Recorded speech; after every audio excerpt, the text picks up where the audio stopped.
Hey, this is Jeff.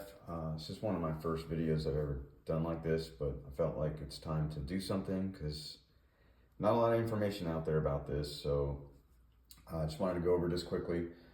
Just to let you know a little bit about myself. I'm primarily a bass player, but I also play guitar and drums. So I'll try to mix some of that up and let everybody know what the differences may be if I'm approaching it from a different angle. So essentially what this is how to get 9 switches and expression with the Line 6 HX Stomp. The stuff I'm using is essentially a Pedaltrain Metro 16. I have the tour case model that doesn't make a difference, it just has a hard case. I'm using a 1-spot CS6 as my power supply. I have a Vertex Effects cable that essentially inverts and changes the sizes so you can power the Line 6 from the power supply. Works great. I've had a couple of them. I've actually had 2 boards like this at one point, but I've gone down to 1. And then just a couple little cable things that you're going to have to keep aware of if you want to run this sort of setup. I like using EBS flat cables, which they're small, they leave you a lot of room. I also use this one as an Ernie Ball just because it made more sense for what I was doing. I've used them both. I kind of prefer the EBS, but the Ernie Balls are good as well. I had to find a right angle flat MIDI cable, as you can see here.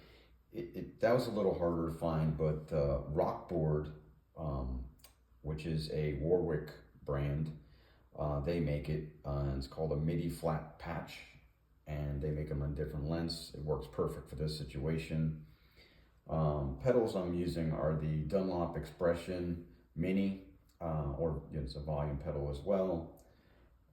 The HX Stomp with a Pedalnetics auxiliary switch, which goes into the additional switch input there.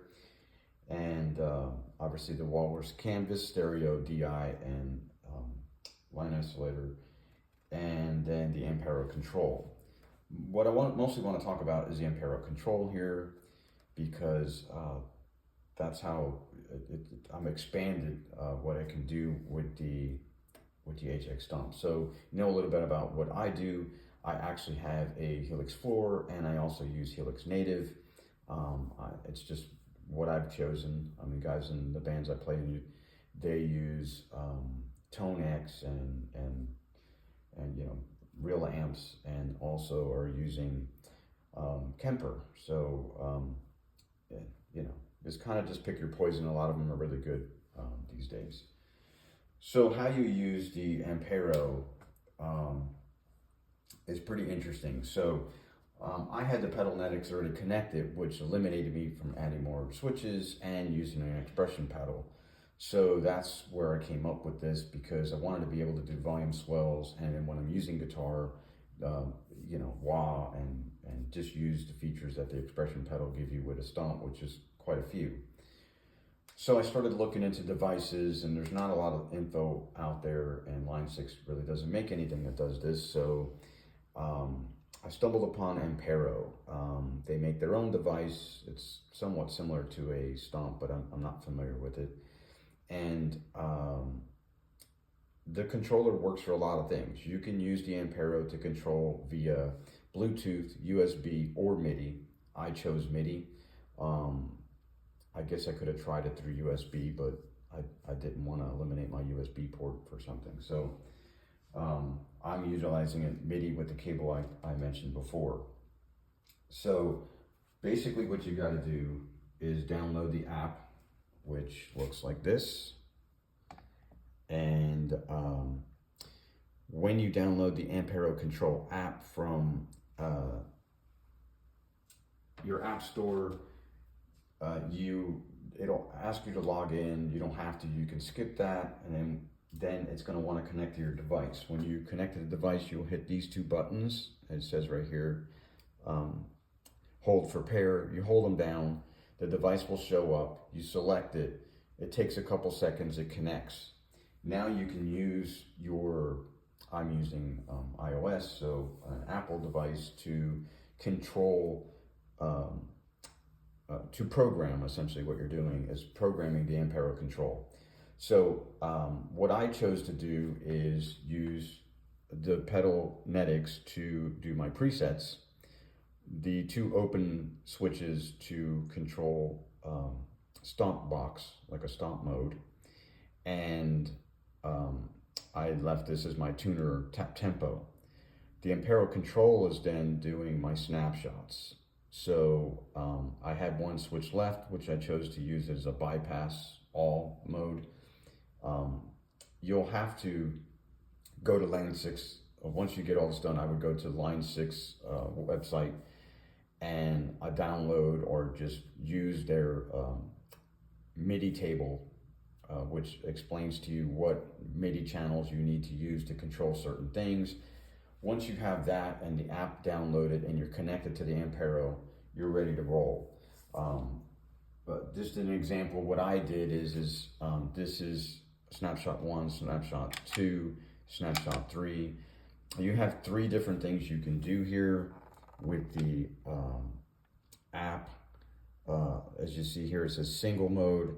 On single mode, you can do one thing. That also will do toggle mode or momentary mode.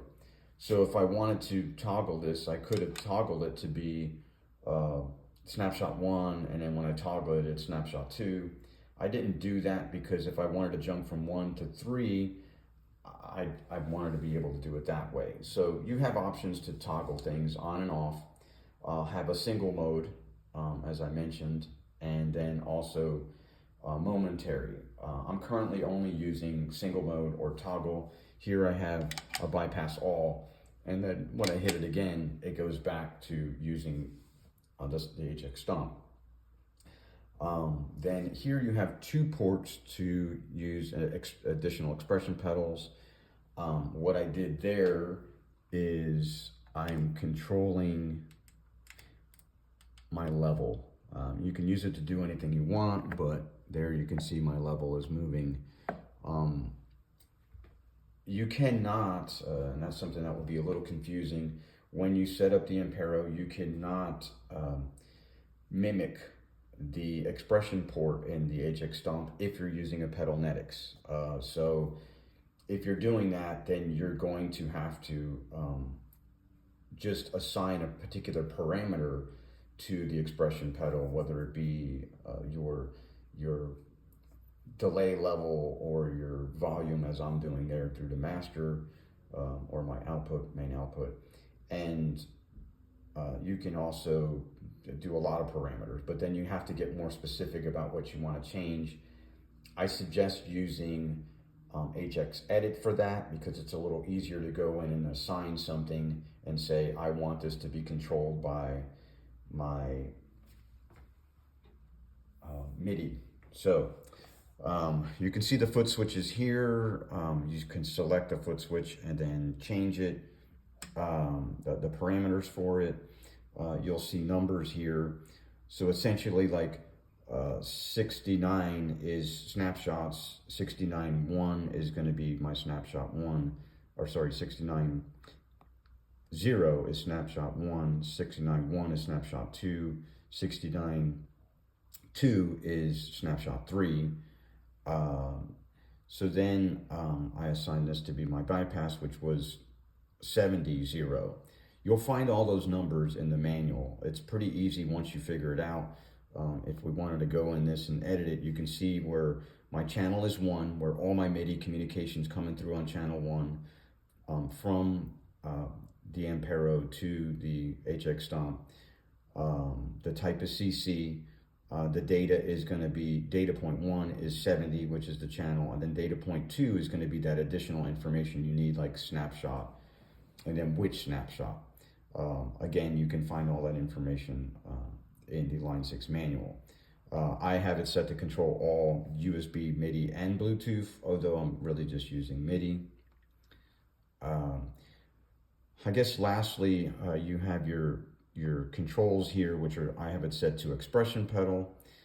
In the expression pedal, I did have to manipulate this a little bit. It's on channel 1. I use data 4, so when I assign it in HX Edit, I just put that it's going to be MIDI channel 4, and then on a min max on the expression pedal, 0 is my min, which I can change that if I'd like, but I had to change the max because when you're using level, 0 dB is not all the way up.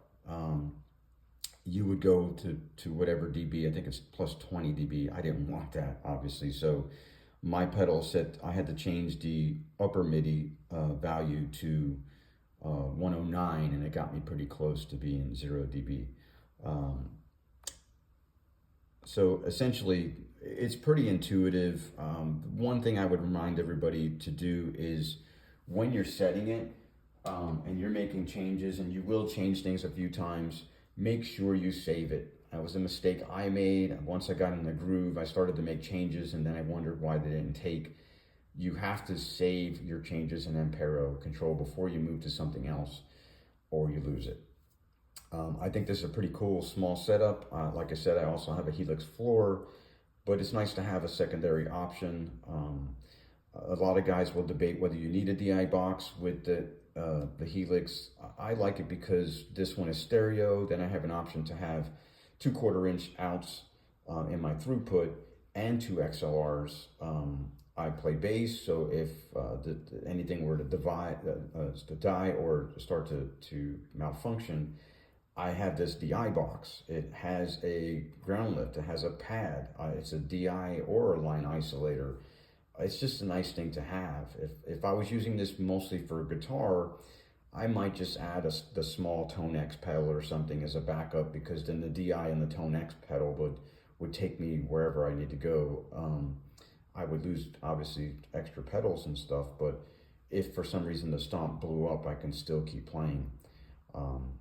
So that's basically everything that I wanted to explain. There's not a lot of information out there.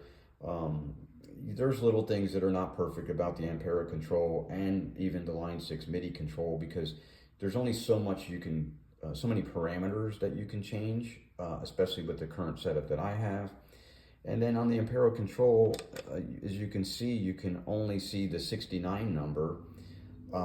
So the reason I chose snapshots is I can see the little 1 or the 2 or the 3 if I'm in snapshot mode, and it doesn't really matter what this says. And then obviously there's a big message on the screen when I go bypass. I may change that to something else, but at this juncture, I'm just testing the board. I literally just got this done this morning. Anyway, I hope that helps people, and I hope you guys like my video. It's the first one I've ever done like this, and trying to do my best to be informative and not too long-winded. Hey, have a good one out there and keep playing.